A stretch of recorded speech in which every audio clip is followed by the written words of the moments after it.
എന്നെ സഞ്ജയാണ് ഊതുവേൾഡ് ഒരു പരിചയപ്പെടുത്തിയത്. സോ ഞാനിപ്പോൾ ഒരു 4-5 മാസം യൂസ് ചെയ്യുന്നുണ്ട്. സോ ഞാൻ ടോട്ടലി സാറ്റിസ്ഫൈഡ് ആണ്. ഓക്കെ, ദെൻ ഇപ്പോൾ അനന്തിപ്പോൾ പുതുതായിട്ട് നാട്ടിൽ പോകാൻ നിൽക്കുകയാണ്. അവിടെ കല്യാണമാണ്. അപ്പോൾ ആളിനെ പറയട്ടെ ബാക്കി. ഞാനിപ്പോൾ സ്ഥിരമായിട്ട് യൂസ് ചെയ്യുന്നത് ബെർബറിയാണ്. ബെർബറിയും ഇപ്പം ഞാൻ വേറെ കുറച്ച് ട്രൈ ചെയ്യാമെന്ന് വിചാരിച്ചു. നാട്ടിൽ പോകുന്ന സമയത്ത് നല്ല അഭിപ്രായമാണ്, കുഴപ്പമൊന്നുമില്ല. ഇപ്പം നാട്ടിലെ ആൾക്കാർക്ക് കൊടുക്കാനായാലും ചോദിക്കുന്നുണ്ട്. ഓക്കെ, ഇവരെ പുതിയ ലോഞ്ചിങ് ആണ്, വൈബ്സ് എന്നാണ്. സോ അപ്പോൾ നമ്മൾ കൊല്ലംകാരാണ് സജസ്റ്റ് ചെയ്തിട്ടുള്ളത്. അപ്പോൾ അറിയാലോ, കൊല്ലംകാർ പറഞ്ഞാൽ സാധനം ഇഷ്ടപ്പെട്ടില്ല അടിച്ച് പൊളിക്കും. പക്ഷേ ആൾ ടോട്ടലി സാറ്റിസ്ഫൈഡ് ആണ്. അപ്പോൾ പിന്നെ നമ്മൾ ഗ്യാരണ്ടി എന്ത്. ഇവിടെ ഞാൻ നോർമലി യൂസ് ചെയ്യുന്നത് സ്ഥിരം സ്പ്രേ എടുക്കാനാണ് വന്നത്. അപ്പോൾ ആ സമയത്താണ് ഇവിടെ ഈ ഊതുവേൾഡിൻ്റെ വൈബ്സ് എന്ന് പറഞ്ഞിട്ടൊരു 10 ടൈപ്പ് ഓഫ് വെറൈറ്റീസ് ഉണ്ട്.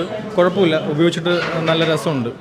പോക്കറ്റ് ഫ്രണ്ട്ലിയാണ്, പോക്കറ്റിൽ വെച്ചിട്ട് യൂസ് ചെയ്യാം, നന്നായിട്ടുണ്ട്.